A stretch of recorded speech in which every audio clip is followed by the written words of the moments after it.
என்னுடைய தந்தத்தை சமர்ப்பித்துக் கொள்கிறேன். ஸ்ரீ திருவேங்கடநாதேந்திர திருஷ்டம் ஸ்ரீ லக்ஷ்மீநரசிம்ம சரஜித் கருணைகாபாத்திரம் ஸ்ரீ அகோபில வீரரகுராட்சரகோபகிருத்தியம் ஸ்ரீ லக்ஷ்மீநரசிம்மேந்திர மகாதேசிகாய நமஹ. சுவாமி அடியனுக்கு நியமிக்கப்பட்ட தலைப்பு விரோதி பஞ்சகம். இப்போ நீங்கள் எல்லாரும் கேட்பீங்க, பெரியாழ்வார் ஏழாட்டாலும் பழிப்பிலோம் நாங்கள் அப்படின்னு சொல்லியிருக்கிறாரு, நீங்கள் நாங்கள் விரோதி பஞ்சகத்தை பற்றி பேச வேண்டியிருக்கீங்க அப்படின்னு சொல்கிறேன் கேட்பீங்க. ஆனால் ஆழ்வார் என்ன சொல்லியிருக்கிறாருன்னா, மற்றவங்க தான் நம்மளுக்கு விரோதி இல்லை, நமக்கு நம்மகிட்டயே விரோதி இருக்குது என்பதை பற்றி சொல்வது தான் இந்த விரோதி பஞ்சகம். அப்படி இந்த விரோதி பஞ்சகம் எதை சொல்வதுன்னா 5 விதமான விரோதி சொல்கிறது. முதல்ல சொரூப விரோதி, இரண்டாவது பரத்வ விரோதி, மூன்றாவது புருஷார்த்த விரோதி, நான்காவது உபாய விரோதி, ஐந்தாவது பிராப்தி விரோதி.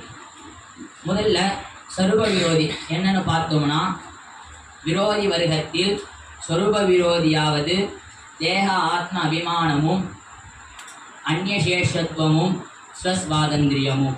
அதாவது தேக ஆத்ம அபிமானம். தேக ஆத்ம அபிமானம் என்றால் இந்த ஆத்மாவும் உடலும் ஒன்றே என நினைப்பது தான் தேக ஆத்ம அபிமானம். அப்படி நினைக்கக்கூடாதாம்.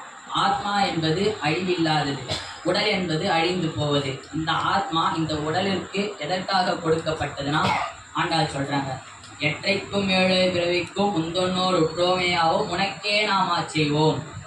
ஆட்செய்வதற்கு மட்டுமே இந்த உடலுக்கு இந்த ஆத்மா கொடுக்கப்பட்டது, வேறு எதற்காகவும் இல்லை. அதை உணர வேண்டும். முதல் விரோதி தேக ஆத்மா அபிமானம். இரண்டாவது அந்நியசேஷத்துவம். அதாவது நாம் அனைவரும் எம்பெருமானுக்கு மட்டுமே அடிமை, வேறு யாருவருக்கும் அடிமை இல்லை. அதாவது இதர தேவதாந்திரங்களில நம்ம அடிமையாக இருப்பது அந்நியசேஷத்துவம். எல்லா தேவதாந்திரங்களுக்கும் சக்தி கொடுப்பதே ஸ்ரீமன் நாராயணன் தான். நீங்கள் ஏன் அவங்ககிட்ட போய் அந்த தேவதாந்திரங்கிட்ட போய் கேட்கணும்? ஸ்ட்ரைட்டாக எம்பெருமான்கிட்டயே வந்துடலாமே. இது மூன்றாவது ஸ்தோத்திர தேவதா விஷயத்தின் சக்தி யோக அதிபத்தி. நான்காவது பார்த்தோம்னா அவதார விஷயத்தில் மானுஷ பிரதிபத்தி. அதாவது பெரியாழ்வார் என்ன சொல்றாருன்னா, தேவுடைய மீனமாய் யாமையாய் ஏனமாய் அரியாய் குழலாய் மூவுருவில் ராமனாய் கண்ணனாய் கற்கியாய் முடிப்பான் போய். இந்த 10 அவதாரத்துல எம்பெருமான் பரம்பொருள், அவன் கடவுள் நினைக்காம அவனும் ஒரு மனுஷன் நினைப்பது பரத்வ விரோதியில நான்காவது. ஐந்தாவது அச்சவதார விஷயத்தில் அசக்தி யோக கதிபத்தி. அதாவது திவ்ய தேசங்களில் இதர கோவில்களெல்லாம் எம்பெருமானுடைய திருமேனி கல் ஐம்பொன்னால் ஆனது என்று நினைப்பது. ஆனால் அவன் பரம்பொருள். சுவாமிகள்லாம் சாதிச்சாங்க அச்சவதார திருமேனிகளை பற்றிலாம் எப்படின்ட்டு. முதல்ல சொரூப விரோதி, இரண்டாவது பரத்த விரோதி, மூன்றாவது புருஷார்த்த விரோதி. நாம் அனைவருக்குமே தெரியும், புருஷார்த்தம் நம்ம அனைவருக்குமே கைங்கரியம். இதைதான் ஆழ்வார் என்ன சொல்றார், உட்டேன் உகந்து பணி செய்து குணபாதம் பெற்றேன், தொண்டே செய்து என்றும் தொழுது வழி ஒழிக பண்டே பரமன் கணித்த பணி அப்படின்னு சொல்றாரு. நம்ம அனைவருக்குமே தெரியும் கைங்கரியம் தான் புருஷார்த்தன்ட்டு. இருந்தாலும் நம்ம இந்த உலகியல் விஷயங்களில உழந்துட்டு இருக்குது. பாம்போடு ஒரு கூடையில் பயின்றார் போல் இந்த சம்சாரமாகிற பெருங்கடல்ல விழுந்து நோவுபட்டு தனம் தானியம் பதவி இதிலே பெண்டீர் போன்ற விஷயங்களிலே நம்ம உழந்துட்டு புருஷார்த்த விரோதி. நான்காவது பார்த்தோம்னா உபாய விரோதி. அதாவது சுவாமி சாதிச்சார், கர்ம ஞான பக்தி யோகங்களாலே எம்பெருமானை அடைவதற்கு முயற்சி செய்வது. கலியுகத்துல அது முடியவே முடியாது. அதுக்கு தான் ஆழ்வார் என்ன சொல்கிறாருன்னா, பெரியார் காட்பட்ட கால் பெறாத பயன் பெறுமாறு.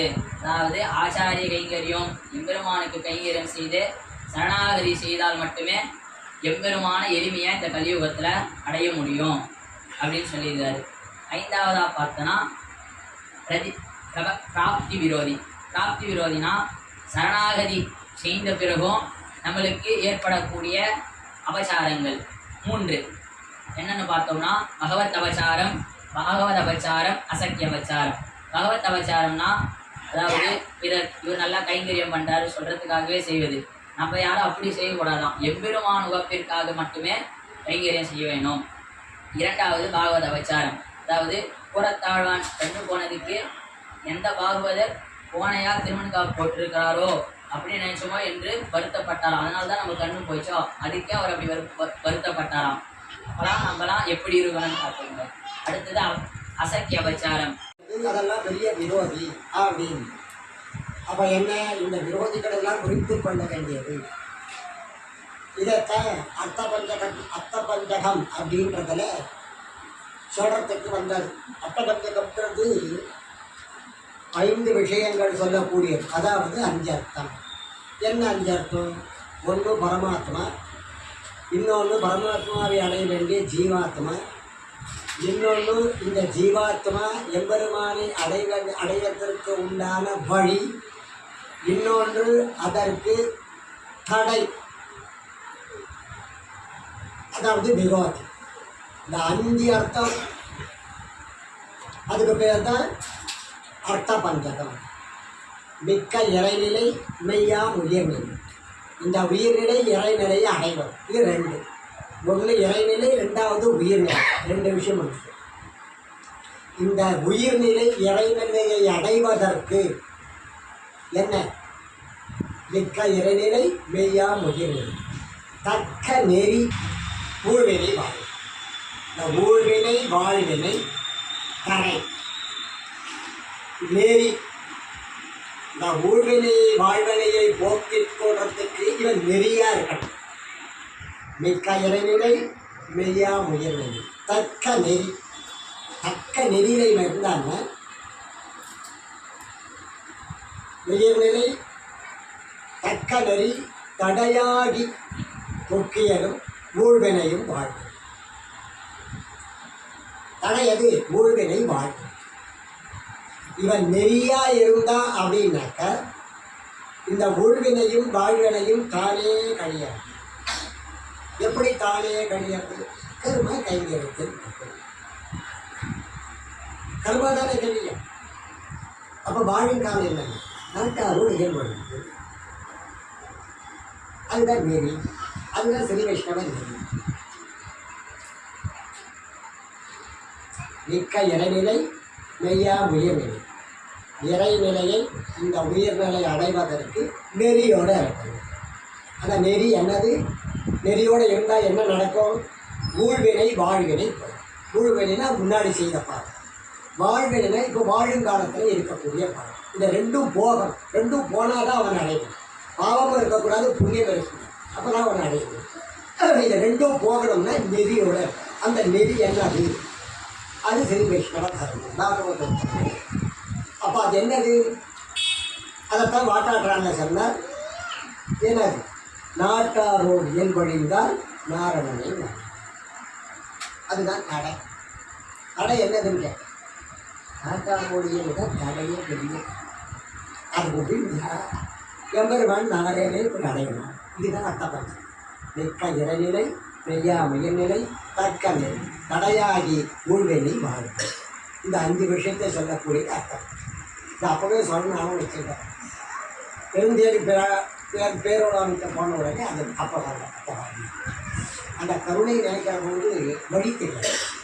கருணையை போய்கிட்டு பிற்பாடு வழி இருக்கிறது. கருணை போய்கிட்டு வழி இருக்கிறது அப்போ அது வேறு. ஆனால் எவ்வளவு கருணை இருக்கிறது. அந்த கருணையை இன்று எத்தனை பேரவை பேசிக்கிட்டே இருக்கலாம். எத்திரம் ஒரு 6 மாதம் தான் இருந்தார் நம்ம. 6 மாதம் போனவும். ஏன்னா அவர் வந்து நிதி முடிக்கிற பெருமாள் பார்க்குறாங்க. இதே மூட்டிட்டு இருந்தால் இந்த மற்ற வேலை எப்போ முடியாது, போத எழுந்துடும் அப்படின்னு அவர் தான் வந்து இவரை ஏற்பிட்டார். 6 மாதம் அதே நினச்சிட்டு இருந்தால் என்ன அர்த்தம் அப்படின்னு அவர் தான் மறுபடியும் இவரை எழுத்து உட்காந்து வச்சு நிஷ்டையை கலந்து மறுபடியும் போய் எழுதும் அப்படின்னு அவர் இன்னும் கலையில. அந்த எத்திரம்னு வருகிற போது எவ்வளவனுடைய காரணியத்தை நினைக்கிற பொழுது அந்த கிணத்தை விட்டு அப்படிதான் போடவே, அந்த நினைப்பை விட்டு அப்படிதான் நகுறாரு.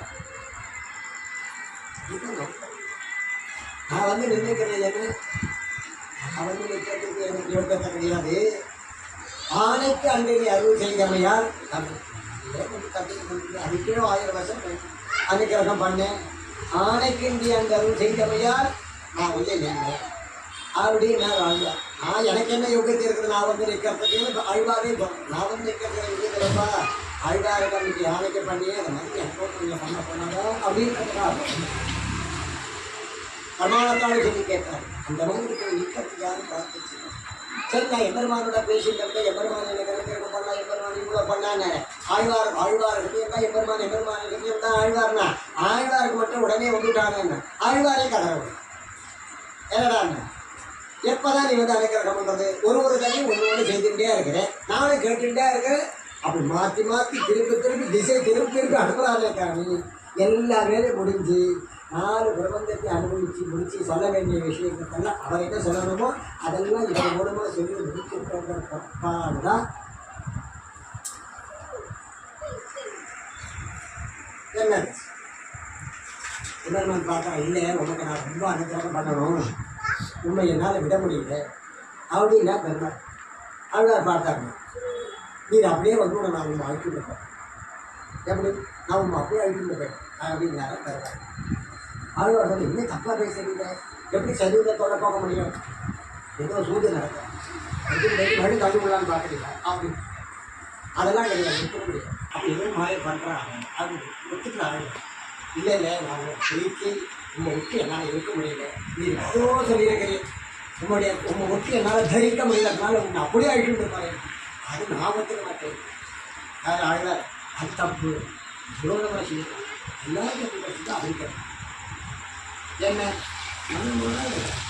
உத்தராதிபதியிலே நானும் அதான சொல்லிக்கிட்டு ஏற்கனவே வைகுண்டேரி பகையலவரி சரியாசாத்த ஜெகத்பதி ஆஷ்மி ரசிச்சம் பௌத்தே பாகவதை சகானதா எல்லாரும் சேர்ந்து தானே அனுபவிக்கணும் நானும் அப்படிதானே வரணும் சூரியசம் படகு சூரிய பிழைக்கிற வாழ்கிறாரு கையில் தாடின எல்லாரும் வந்து என்னை வணங்கினா எல்லாம் நடக்கிறத அது எப்படி விரோதமாக அப்படியே அழிச்சுட்டு போகணும் நானும் இதெல்லாம் பார்த்துட்டேன் அப்படி பெருமான் பார்த்தா இல்லையா சரி வேறு என்னதான் பண்ணுறோம் நான் உங்களோட பிரியர்தான் இல்லை ஆழ்வார் அப்படியெல்லாம் சொல்லணும் அப்படின்னு அப்படின்னு பார்த்தா என்ன இதுக்கு என்ன பண்ணுறது அவன் நான் தெரியக்கூடாது நான் அவனும் தெரியக்கூடாது அப்படின்னு யோசனை பண்ணுறான் என்ன அவன் இவன் ஜெயில் திரட்டுட்டாங்க அந்த கிருபையை எப்படி மாற்றுறது வேறு யாருக்கும் மாற்ற முடியும் என்ன பண்ணாங்க பட்டுன்னு ஒரு வழி பண்ண என்ன பண்ணார் கடகோபன் என் திருவடியிலே இருக்காரு அப்படி என்ன ஆழ்வார் தன்னுடைய திருவடியிலே சடகோபமாக யார் பண்ணிருக்கார் திவ்ய பாதுகையா இருக்கிறான் அப்படின்னு யாரு நம்மாள் எம்பெருமான் தன்னுடைய திருவடியிலேயே வச்சுட்டார் நம்மாழ்வார் அப்போ அங்கே போர்களை நானும் அர்த்தராஜை பார்த்துட்டு வந்து சொன்னேன் வேறு யாரும் பிரமாணம் இல்லையேன்னா வந்தவர் எதிர்கொள்ள மாமணி மண்டபத்தை அந்தமின் பேருந்தத்து அடியர்களோடு இருந்தவை வந்தவர் எதிர்கொள்ள என்னை வந்து அழிச்சுட்டு போனாலே அதெல்லாம் எப்படி அப்படின்னா எல்லாத்தையும் அழிச்சுட்டு போனேன் எல்லாத்தையும் பார்த்தேன் என்ன 10 பாட்டில் வைகுண்டத்துக்கு போனதையும் பார்த்தா வைகுண்டத்தில் அனுபவிச்சதும் பார்த்தா அந்த திருமாமணி மண்டபத்தில் போய் அமர்ந்த வரைக்கும் பார்த்தா என்ன ஆச்சுது எவ்வளவானும் அனுகிரகம் பண்ணேன் பிரபு ரொம்ப சந்தோஷம் திருமாமணி மண்டபத்தில் போய் உட்கார்ந்துட்டார் அங்கேயும் பார்த்தார் ஆழ்வார் எல்லாம் அனுகிரகம் வந்து கரெக்டு சரி இப்போ என்ன பண்ண என்ன அனுபவிச்சுட்டேன் நான் அனுபவிச்சதுக்கப்புறம் சொன்னாலே வரணும் நான் எப்படி அனுபவிச்சேன்னு சொல்ல வேண்டாம் அதுதானே இவ்வளோ சொன்னீங்க மரணம் வைகுண்டம் அப்போ அதை போய் சொல்லணும் இல்லை நான் போகிறேன் இல்லை நான் போய் தான் அப்போ என்னன்னா தன்னுடைய திருவடியிலே உணர்ச்சிட்டேன் அப்படின்னு போய் எம்பெருமானாரை அனுபவிச்சிருக்கு மீண்டும் குழந்தை என்ற பெறாருடைய திருவடியாக இன்றைக்கு என்றார் வீடுக்கு பேர் போயிட்டு வீடு பேர்லேருந்து வந்து எம்பெருமான் திருவடியாக இருந்து நம்ம மாதிரி நிறைய பேருக்கு அனுகிரகம் பண்ணி எம்பெருமான் திருவடி பேசி அது ஆழ்வார் ஆண்டாளுடைய பிரபாவம் என்ன நிறைய